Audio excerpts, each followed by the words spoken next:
કબીરમઠી ગુરુ પૂર્ણિમાના દિવસે ભક્તો મોટી સંખ્યામાં ગુરુપૂજન કરી ગુરુ પૂર્ણિમાની ઉજવણી કરવામાં આવી। તારીખ 21/7/2024 રવિવારના રોજ લીમખેડા તાલુકાના પાલ્લી ગામમાં કબીરમઠી પાલ્લી ખાતે દર વર્ષની જેમ આ વર્ષે પણ હર્ષોલ્લાસ સાથે ગુરુપૂજન કરીને ગુરુ પૂર્ણિમાની ઉજવણી કરવામાં આવી હતી, જેમાં લીમખેડા તાલુકા, દેવગઢ બારિયા તાલુકા, સિંગવડ તાલુકાની આસપાસના ગ્રામ્ય વિસ્તારોના ભાવિ ભક્તો મોટી સંખ્યામાં ઉમટી પડ્યા હતા અને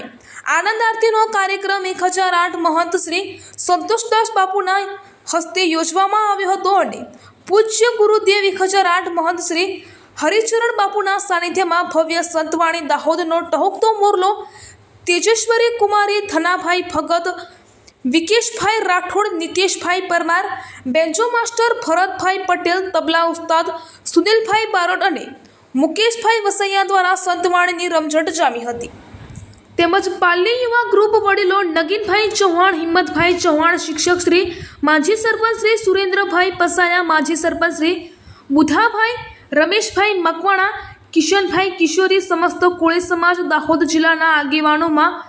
સરતનભાઈ ચૌહાણ સાહેબ, સરદારભાઈ પટેલ, દીપસિંહભાઈ પટેલ, દેગાવાડા સરપંચ શ્રી મોટી ખજૂરી, બચુભાઈ, બેચાતભાઈ માંડલી, માજી સરપંચ રૂપાભાઈ, હિન્દુ યુવા વાહિની અધ્યક્ષ શ્રી રિંકેશભાઈ પ્રજાપતિ, દેવગઢ બારિયા તાલુકાના યુવા આગેવાન એવા ઉમેદભાઈ પટેલ, દિવાકરભાઈ પટેલ, કિશનભાઈ કોળી ઉપસ્થિત રહ્યા હતા। રિપોર્ટર ગોરધનભાઈ પટેલ, લીમખેડા, દાહોદ।